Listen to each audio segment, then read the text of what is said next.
Cryptic post ni Carmina Villarroel, pasaring daw kay Darren Espanto bilang respack para sa anak na si Cassie.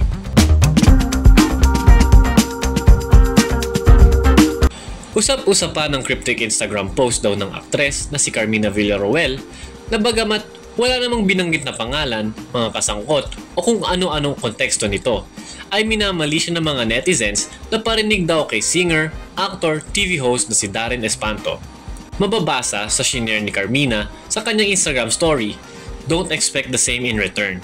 Timing kasi ito sa pag-amin ni Darren kamakailan sa It's Showtime at sa isang panayam ng ABS-CBN News na single siya at mag-best friend lang talaga sila ni Cassie Legaspi, isa sa mga anak ni na Carmina at Zoren.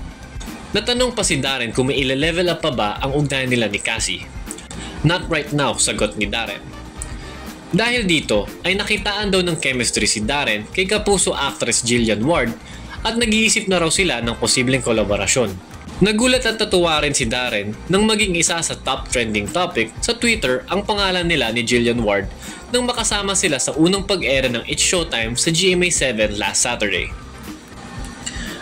Going back to Carmina, bukod sa cryptic post niya ay nagkataon ding sumabay ito sa cryptic Instagram story ni Cassie kung saan ibinahagi niya ang kanta ng international singer na si Olivia Rodrigo na may pamagat na Favorite Crime. Matatandaang inakusahan si Carmina ng mga netizen na masyadong niyang binibaby ang mga anak, particular ang lalaking anak na si Mavi Legaspi. Sa issue naman ng breakup rumor nito sa kapuso actress na si Kylene Alcantara.